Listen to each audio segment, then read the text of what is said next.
Welcome to the Big Change the Film interview series. My name is Jason Cohen, and every week I chat with people who've lost significant amounts of weight, share their stories, and try and pass along some of that inspiration to you guys. Including today's guest and myself, the total pounds lost is now up to 8,086 pounds total, which is all of the guests up to date, including today's guest and myself. Today's guest is Jessica Oropesa from Baton Rouge. At her highest, Jessica was 257 pounds. She says that she felt invisible, unworthy, undesirable, and lonely. We have a great conversation about her journey, her depression, everything that kind of comes with being a bigger person, and also her incredible journey to health and wellness and losing 100 pounds. We have a great conversation, and thanks so much for watching. I'm here with Jessica Oropesa. She lost 100 pounds. We actually got connected through an old friend of mine, and she lives just down the road from me in Baton Rouge. And Jessica, first off, thanks for taking the time and chatting with me, and maybe we could just start off with a little bit about yourself and where you're from. Sure. Thank you so much for having me here. So my name is Jessica, and I'm from Baton Rouge. My family was originally from Cuba, and they came to America before I was born. And I've pretty much lived in Baton Rouge my whole life, and kind of just call this place home. And yeah, I've been here forever. Awesome. Well, I know at one point you were 257. You're obviously not 257 anymore. Right. Take me back growing up. Were you unhealthy, overweight? Is the weight something that came on later in life, or what did that kind of look like for you? When I was really young, I was not overweight. I started putting on weight probably in middle school and high school and definitely in college. And it just kind of, I I think it was a combination of, bad eating habits. Well, I know it was bad eating habits. It was lack of exercise. It was just overall just poor lifestyle. And, you know, especially when I moved out of, well, no, especially when I got my first car.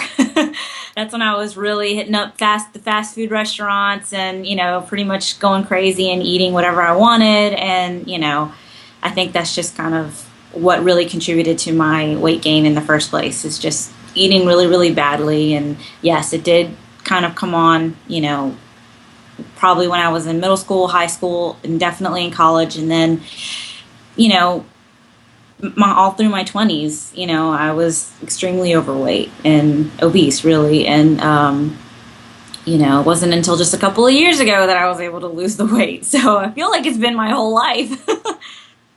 And what was your expectation of food growing up? I know you said you weren't particularly tiny as a kid, and you gained weight before you got your driver's license. So what did Right. what did food look like for you, looking back?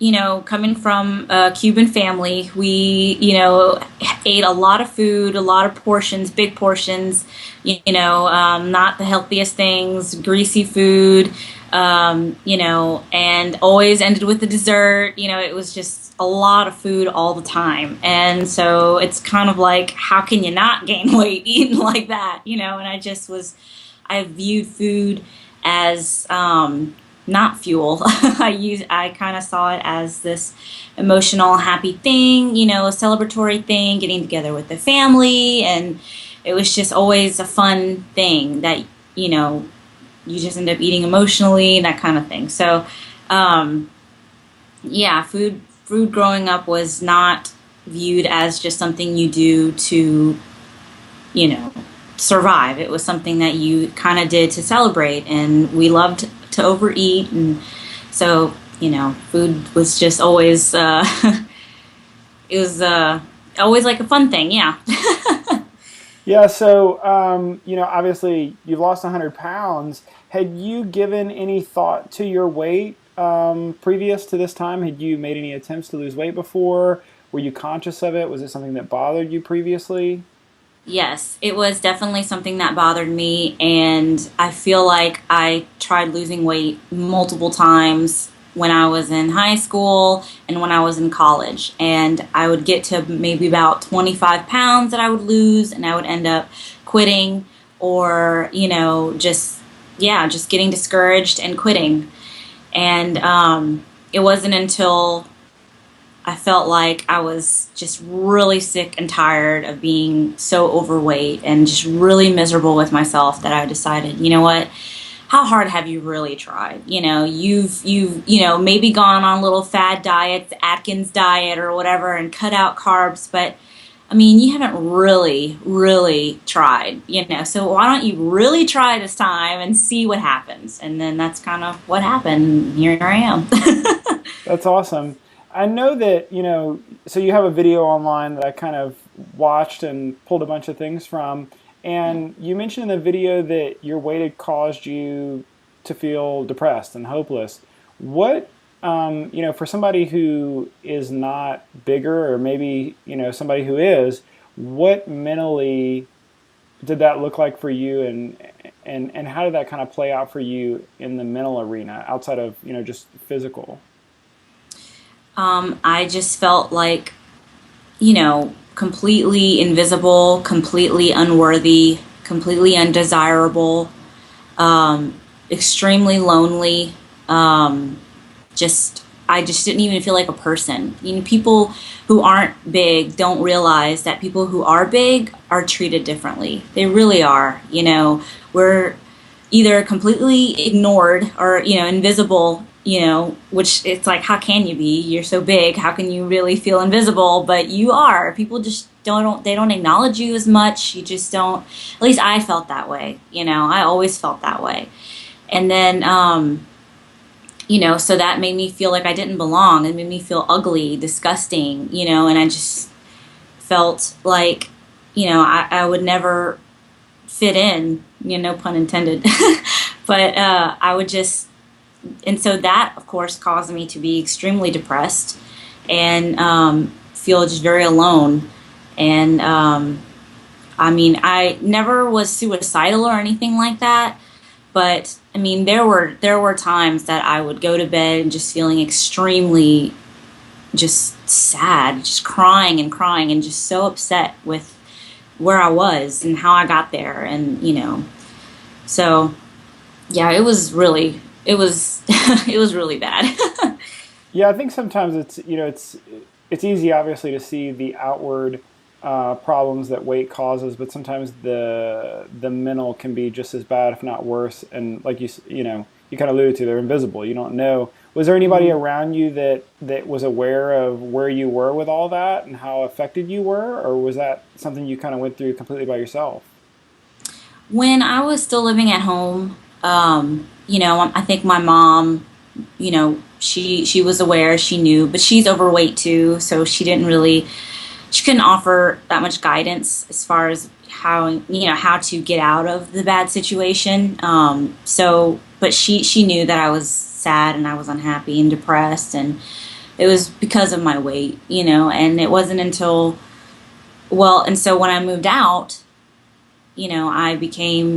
I felt very alone, more alone, and people didn't really realize how bad it was. I kind of just, I was quiet about it. I didn't complain to anyone about it because I didn't want anybody to just feel sorry for me or just say, well, just lose weight. I needed more, like, I don't know.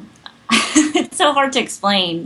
These emotions they run so deep and you feel them so clearly when you're feeling them, but to explain them to people, it's like, I don't know. Yeah. Well, did you have many or any struggles or frustrations or limitations, physically whenever you were overweight? Yeah. I mean, my back would always hurt. My ankles would always hurt. I love being outdoors. I love nature, and I liked to go hiking whenever we would travel, whenever I would go anywhere. I liked to be outside, but the sad truth was that I couldn't handle it. I couldn't be out for too long. My ankles would start to hurt. My back would start to hurt. I would need to sit down. And, I would have fears, like if we were to go to, an amusement park or something. I was always terrified that I would, not be able to ride the rides, or I'd get stuck, or something would happen. I mean, I was really self-conscious about that.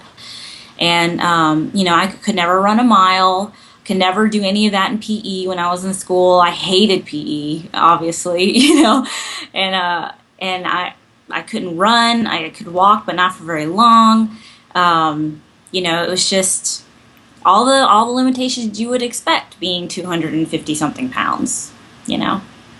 So, You say in the video, in quotes, after a long night of crying and feeling sorry for myself, I decided to start making healthy choices. Did you kind of have a moment where, you flipped a switch and decided this was the old me and this is the new me, or what kind of happened there? um, it's kind of strange how it happened, honestly. I did go to bed. I remember going to bed this one particular night, and I was just really, really depressed. I was even considering, having gastric bypass surgery or, taking some extreme measures because I was just so, I thought that losing weight, that much weight was like impossible. I didn't even know where to start. My eating habits were crap. So it was like, you know, I thought that would be something that I could do. But so I went to bed just really, really depressed. And then, you know, I just woke up. I cannot explain it. It was the weirdest thing. I woke up and I just remember it was a really nice day outside, and I just was like, you know what?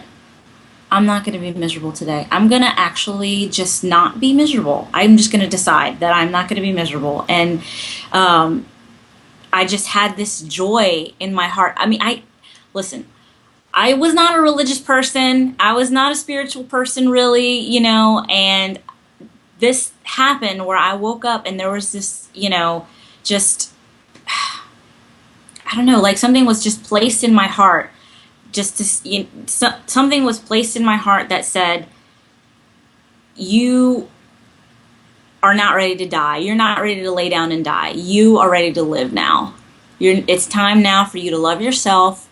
It's time now for you to do things that are going to make you healthy. If you happen to lose weight while trying to be healthy, then great. But if not, I mean, you're going to lose weight. If you try to be healthy, you're going to lose weight, And I just felt this joy and this happiness and this gusto for life. And all of a sudden, I just wanted to be healthy. I wanted to live. I wanted to do things. I didn't want to cry anymore. I wanted to laugh. I wanted to, do all the things I wanted to do.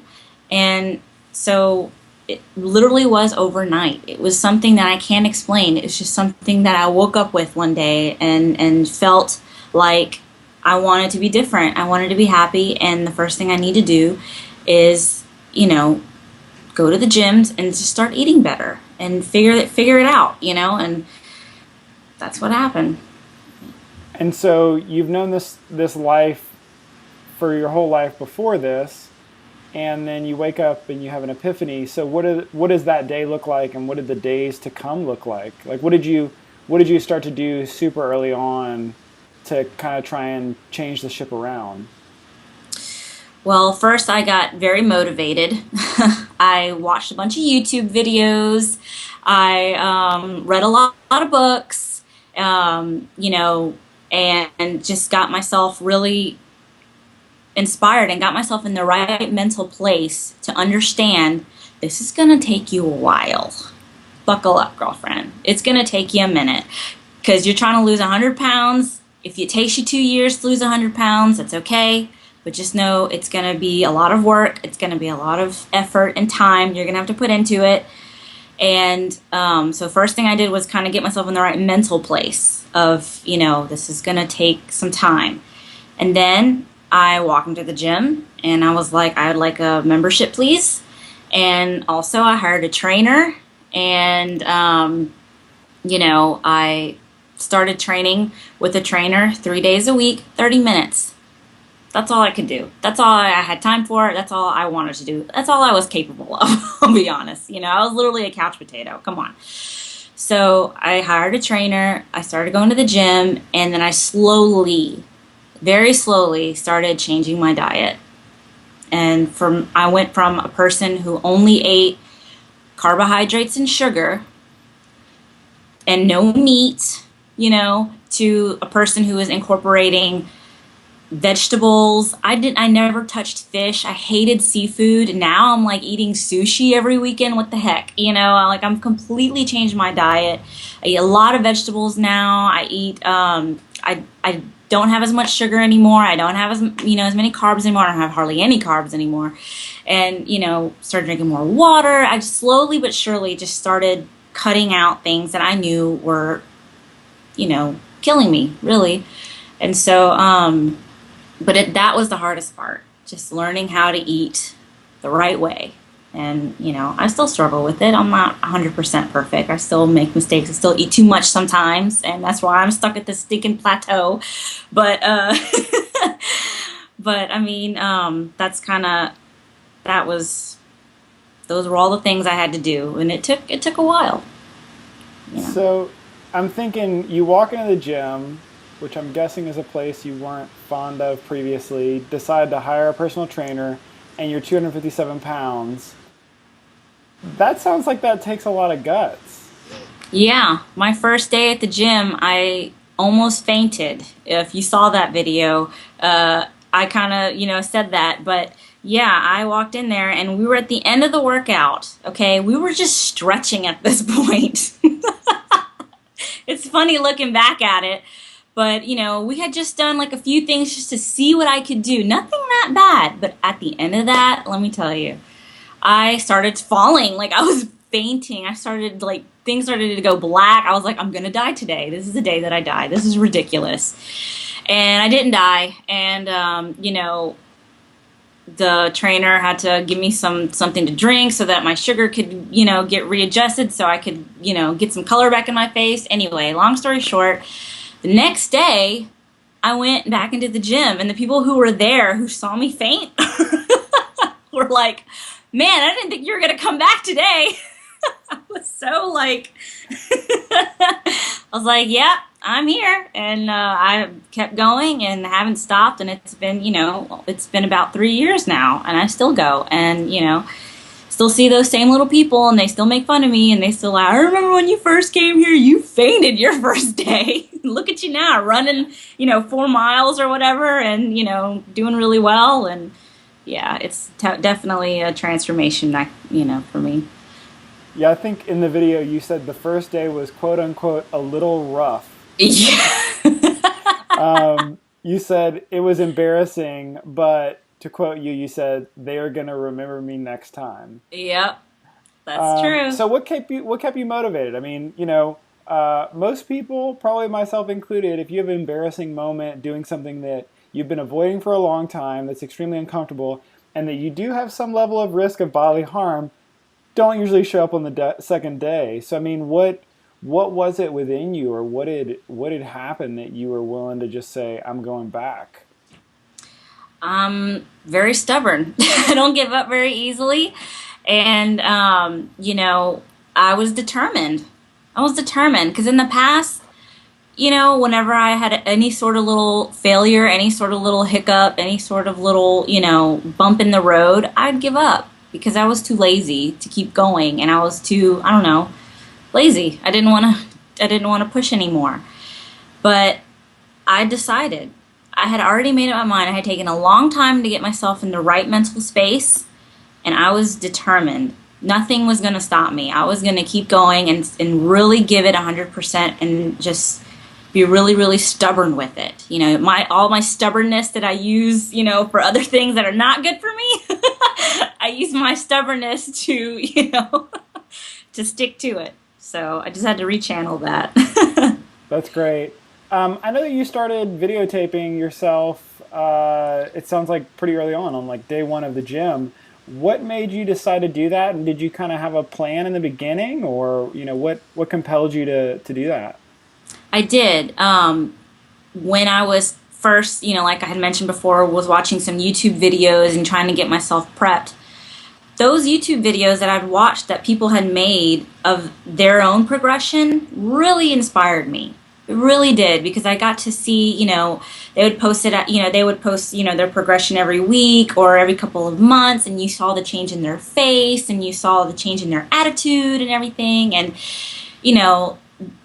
and you saw how long it took, which was realistic. And I don't know, it just really, really inspired me. And I thought if I did something like that, maybe it would inspire other people, but maybe it would inspire me too to kind of, whenever I started to feel like I was going to give up, but I had already lost a little bit of weight, go back and look at some of my old videos of where I was and remember how far I've come. Don't, you know, it was a motivational tool for me and something that I wanted to, in the very end of it all, I did want to put together and put out on YouTube just to see if it would, maybe help somebody else who saw themselves in me. So I did have a plan while, for doing that. That's great. And I saw in the video you mentioned that other people started noticing that you were losing weight, and that seemed like that made a difference for you. What did that kind of mean to you? What did that do for you?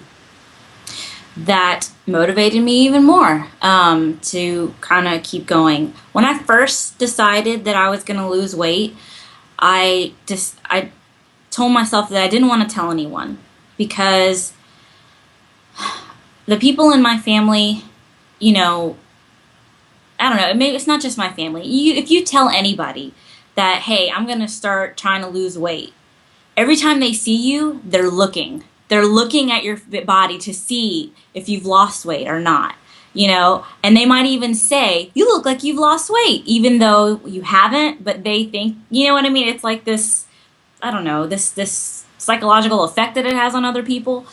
So I did not want anybody to know that I was losing weight and that I was trying to lose weight. I wanted people to see me and give me a genuine response to how they saw me. If they just happened to see me and think that I had lost weight, then I'd be like, okay, I know I'm losing weight because other people are noticing. I'm not just, because you look at yourself in the mirror, you don't necessarily see all the changes that you have after a week or 2 weeks or 2 months. Your clothes might fit a little differently, but you may not notice it. But other people certainly do. And when you start getting those comments from other people who don't know that you're losing weight, it's genuine, you are losing weight. It was like an extra confirmation. But I ended up telling my mom, like that day that I almost fainted, yeah, I got scared after that. And I was like, maybe I should tell someone just in case I do die. I can see the coroner now saying, And cause of death, attempting to lose weight. yeah, cause of death, too many squats. She passed out, poor thing. But and my mom, of course, told my whole family, which blew my whole plan because she's like, you tell one person in my family, and so it was pointless after that. But yeah, but having other people telling me that, you look like you lost weight, like other people that weren't in my family who didn't really know, it was really helpful. That's awesome. So there's a point in the video where you mentioned something that I thought was especially it was just an honest moment, and basically you said, I've lost 50 pounds, I still have 50 to lose, and you still realized, and you used the word obese. You said, I'm still obese and I have a long way to go. Where was your mind at this point, and how did you, what did you think was the path forward? How did you keep motivated at that point? I don't know. I mean, it was just this drive. At that point, I had lost, I had reached this first milestone of losing my first 50 pounds, which I had never done my entire life. I had done a lot of things at that point that I had never done in my entire life. And I was just really proud of myself. And I didn't have anybody, I had people, of course, say they were proud of me and made me feel good. But knowing that I did that all by myself made, I'm the one who was going to the gym. I'm the one who's preparing my own food and eating the right way. Nobody is doing it for me. I'm doing it. And I don't know, that just made me feel really strong, and I was really proud of myself. But at the same time, I knew that, it wasn't over. It wasn't time to just be like, 50 pounds lost, you're done. No, because I guess what I was trying to do is I wanted to look good, but at the same time, I wanted to be able to go to my doctor's office and step on that scale and look at my, report, my medical report, and it not say obese on there. that was something I hated because I would have to go to the doctor often because I have hypothyroidism. So I would have to go to the doctor often to get blood work and stuff like that. And they insist on weighing you every time you go. And I was tired of seeing my little report when they would give it to the doctor, and the doctor would come in with my little printout and it would say obese on there. It's like I didn't want that anymore. I wanted it medically to be in the right range. I wanted to have the right BMI. I wanted to be, I did not want to be considered clinically obese anymore. I was tired of that. And so I guess my goal was to get to a healthy point for my height, for, my age, my, everything. I wanted to have the right BMI. So that was kind of that's kind of how I refocused. It was about losing the weight and looking pretty, yeah, sure, whatever, but I wanted to be healthy more than anything. So getting to the next 50 pounds was going to put me in that right BMI and make me feel like, okay, medically they can't say that I'm obese anymore, so. That's awesome. I know around the same time that your gym did something and made signs and all that kind of stuff. Would you mind sharing that story? Sure. So my trainer, who's super awesome, her name is Melanie, and she's at Anytime Fitness in Baton Rouge, the town center. Love her. She was super, she pushed me, she motivated me. She would give me little things whenever I would reach certain goals, like that little bracelet that was in my video that said she thought she could, so she did. She gave me that. She gave me like a water bottle. I mean, and like all kinds of like sweet little things to kind of like, I don't know, like reward me, I guess, for a job well done. And so when I lost my first 50 pounds, she was really, really proud of me, as if, because she had seen how hard I've been working. She knows how hard I work when she trains me. And she just she just wanted to do that. And so she asked me if that would be cool. And she was like, because I would go in the gym in the morning and, no makeup, my hair looked like, what. And I just, was always looking horrible. And she was like saying that she wanted to take pictures and stuff. And, would I be comfortable with that? And I'm like, what you trying to say? No, but I said, I was like, you know what? Yeah, I'll put my hair down and then we'll take a picture. But because heck yeah, we're taking a freaking picture because I lost 50 pounds. And so she wanted to take a picture. She wanted to put my name on the little bulletin board. And my picture is actually still in the gym. My before and after is still featured in the gym on their little table. And so she put my name on there. Congratulations. They took pictures of me, and they had some little before and after pictures, and they kind of put them all over the gym. It was like on the walls and stuff. I remember I was in there and I was doing my lunges, and I'm walking towards the wall, and I see myself on the wall. I was like, oh, this is so crazy. And it just kind of snowballed from there. That was when I lost my first 50, and she was really proud of me. They put me on the bulletin board, and then after I lost a little more weight, it was, a few more things that my gym wanted to do with me. And I just felt like really, really supported at that time. That's one thing about the gym. You won't ever find, someone at the gym who's unhappy or mean. Everybody is so nice at the gym. So, but yeah, she was really proud of me, and I was really happy at that moment because that's never, that was a once, first time ever in my life type of experience. So that's great. You mentioned in the video, around the time that you lost 50 pounds that you were proud of yourself. And, I also kind of saw a little bit of transition from your early videos till, you get a little further in, you're smiling a ton, yeah. You look extremely happy. You almost have a, ear to ear grin. What happened for you mentally through the process of all this?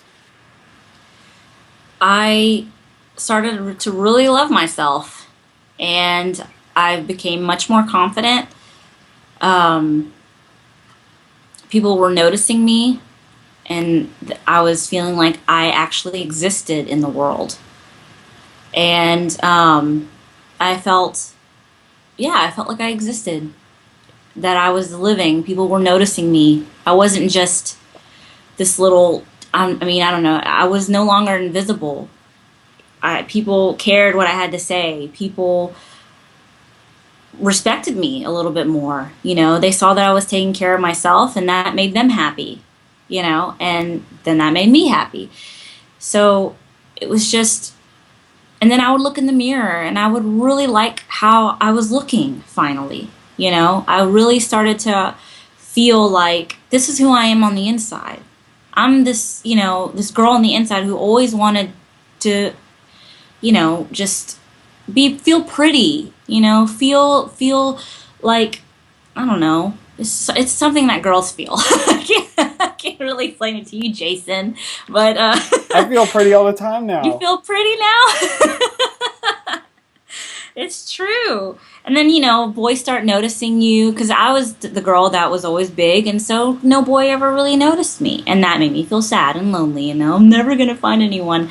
And, you know, then all of a sudden, boys start noticing me, and now I'm a person now. Hello, hi. And, and that made me happy too. So, anyway, yeah, it was just because all these things were changing. And you see this progression in my attitude and my happiness and my confidence because of the way I was being received by the world, the way I was feeling about myself, but also the way other people were receiving me. And I finally felt like, you know, I'm a person. I'm not just some like scum that's just hiding in her apartment, sad and depressed and crying and miserable and alone. And no, now I'm like, I don't know, I'm like a person existing, you know? Yeah, and I So, think you even said that there was a Christmas in there that you realized that it was the first Christmas that you hadn't been depressed. yeah. And you know, can you talk about that a little bit, or Sure. It's just going along with everything I've been saying, you know, up until that point. I, you know, because Christmas is a time where, you know, you have family and you know everybody gets together and you might have like new people in your life that you want to spend that time with, and just I don't know, Christmas is this supposed to be this warm happy time, and in the past, you know, I just would feel like I don't know, I would just feel like I would enjoy the time with my family and everything, but I guess I was really wanting to have something a little bit more meaningful going on in my heart. I don't know, or I would want. I just felt like something was missing every time. Like for any holiday, not just Christmas, any holiday, I would feel that way, and I would feel really really lonely. And New Year's, you know, when you're supposed to kiss somebody at you know, when the what is it when the time changes or whatever, or when it's midnight, yeah, at midnight you kiss someone, and I never had any of that, you know. And it was the new year was approaching, you know, Christmas time, you know, you start thinking about the new year and everything, and it's just like every year I would always feel sad because it's another year of me being the same, overweight, alone, miserable. And now it was this Christmas time where there was this potential of, well, next year is not going to be like that. This year, when the ball, you know, when the ball drops and it turns midnight, I might kiss someone, you know, and it might be nice and it might be different and exciting. And I was just really, really, you know, hopeful and happy about that. And, you know, so that was definitely a very special moment because, like I said in that video, that didn't happen. Christmas time would come, New Year's would come, and I was just the most depressed you could ever be. But not that year. That year was very different. well, it sounds like you have a bunch of good Christmases ahead. Yeah, thank you. So, is there anything, looking back at this incredible journey? Is there anything looking back that you maybe weren't expecting, whether it's socially, physically, emotionally, anything that's just kind of taking you off guard that going back to your tutor whenever you walked into that gym that day that you just weren't anticipating? I guess I didn't. I had realized, but I guess I had thought that losing weight was for me was going to be something, and like I'm sure it is for most people, is something that was going to be a lifelong a lifelong battle, a lifelong struggle. I feel like my body wants to be fat so bad. It really just wants to be fat and it wants to be unhealthy. And inherently, I'm lazy and I don't want to go to the gym. And every day I have to decide what I'm going to do. And I kind of, in the back of your mind, they say it's a lifestyle change. It's not a diet. It's not a temporary thing. It's something you're supposed to stick with your whole life. And now that it's been 3 years and I'm still doing this, and sometimes if you want to, if I would like to lose a little more weight, and um, you know, I guess I wasn't realizing that at some point when you kind of reach that little plateau, you kind of have to start all over again in a sense. You kind of have to train yourself how to eat again. You kind of have to kick up the workouts and push yourself kind of like you were pushing yourself in the very beginning, when you were really, really big. And I didn't realize that it was going to be, I was going to feel like I'm starting over. I thought it was just going to be something that I would just keep doing, and then just slowly just lose weight, and then it would be fine. But now, like I said, I'm at this plateau, and I've been here for a few months now. It's very frustrating, and I didn't realize that I was gonna have to feel that I was gonna feel like I had to start over again. So that's a little bit tough, and that's a little bit, different than what I thought I was gonna experience. But that's okay. I'm just gonna have to do that. But that was something that I'm experiencing now that is like, wasn't really expecting that. So looking forward, obviously you just mentioned you're looking to lose a little more weight. What goals do you have in mind for yourself, whether they're physically, for your body or for in life, looking forward, knowing that you kind of have this untapped, you've gotten into this potential that you previously didn't think you had, or this life that you didn't think you would ever have before. What does the future look like for you? It's very hopeful. It's very positive. Um, I think that I will lose, I want to lose another, I guess, 15 pounds. I'm at 150 right now. I'd like to see what I look like at, 140, maybe 145. I don't know. Maybe another 10 pounds. That might be kind of where my body will look good and be happy. But I just want to see how far I can go. I want to, as far as other goals, I've already done a 5K, which was really awesome, really amazing. I cried when I finished that. I wouldn't mind doing another 5K and maybe getting a better time. That's a good goal. I don't think I could do a 10K. I'm gonna be honest. I don't think I have that in me. But I just wanna increase my fitness level. I want to be able to maintain, just maintain and not go back. And yeah, I've already reached a lot of goals that I've never thought I would reach, and I guess my next one is to just improve on the things that I've already done. I'm not trying to run a marathon. I'm not trying to, do anything crazy like that. But not that that's crazy, but for me, it's a little crazy.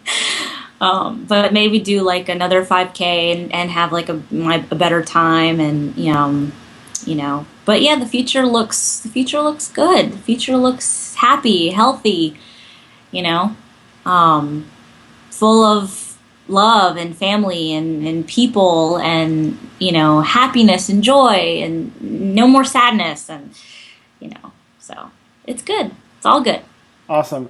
Well, don't shortchange yourself, because if your last couple of years have been any indication of what the future might look like, you may be doing a 10K or a marathon before you know it. That's what my sister says. My older sister is a marathon runner, and she's always like, Jessica, you need to just do a 10K. You can do a 10K. If you can run 4 miles, you can do a 10K. And I'm like, woman, what you trying to do to me? No. So if you could have a conversation with somebody who's at the beginning of this journey, who is just starting out, is fresh, but is wanting to make a change, is ready to, move in that direction, what would you tell that person at the beginning of their journey? I would tell them to don't give yourself a time frame. I would say to understand that if this is something you want to do, know that this is going to be something you're going to be doing for the rest of your life. Depending on how much weight you're trying to lose, if you're just trying to lose 5 pounds, you can lose 5 pounds in a week or a couple of weeks if you really, if you push yourself. But if you're trying to lose a significant amount of weight, do it slowly. Don't crash diet. Don't binge. Don't crash diet, because if you do, you're going to end up binging.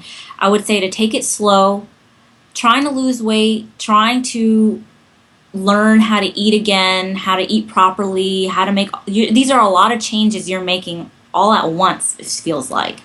So if you do it slowly and tell yourself, I have the rest of my life to lose this weight. I'm not going to try to cram it into 2 months or 3 months. I'm going to, take as long as I need to get to have my body kind of, adjust and have my body get used to all these new things that I'm doing to it. If you put a time restraint on yourself, you're just going to add extra stress that you don't need. Losing weight is hard enough, and changing what you eat is hard enough. We don't need another stressor. We don't need a time, a deadline on this too now, because it's just you're gonna go, hey, you're gonna give up. Don't set yourself up for failure. Set yourself up for success. So take your time, do little things, take baby steps. Understand that there's no time frame here. Unless your doctor says there's a time frame, but in general, if there's you have no medical reason to have to hurry up and lose the weight, just take your time with it. Go slow, and that's going to set you up for long-term success. So, and just don't give up. Just don't give up. If you mess up one day, that's okay. You got tomorrow to fix it. So, that's what I would say. That's great. And if you could go back in time and have a conversation with yourself when you were in that dark place, when you were at 257 and feeling hopeless and invisible, what would you say to that person to give them some encouragement? I would say, and I could tell, I could have a conversation with myself knowing what I know now, or I guess so. Okay. I would say that the crap that you're feeling right now is temporary. It's temporary. It's going to change for you. It will not stay this way. You have to take the steps, but it's not going to be like this forever. You have to go through this time, this sadness, to build some character, I guess, they say. But it's not going to be forever. You're going to get out of this. You're going to feel better. You're going to look better. You're going to be healthier. And, it's all going to be okay. Don't be, so hard on yourself. It's all going to be okay. That's great. And then lastly, where can people connect with you, find out what you have going on, and see you cross your first marathon finish? Man, watch me do a marathon now. See, now watch me do a marathon, because you're challenging me. And just kidding. I'm on Facebook, Jessica Oropesa, and I'm on YouTube. I only have one video up now, but I will be making more, just to kind of document some other things. But I'm on Instagram too, and that's also at Jessica Oropesa. Everything's Jessica Oropesa. And that's where I am. Yeah. Great. Well, I'll include links to all that. And Jessica, thanks for the time, for sharing your story, being open and honest, and congratulations on everything you've accomplished. I'll look forward to hearing more, and maybe even grabbing lunch one day or something, since you're just across the swamp. Okay. Okay, sounds great. Thank you so much for having me. All right, have a great night. Okay, you too. Bye.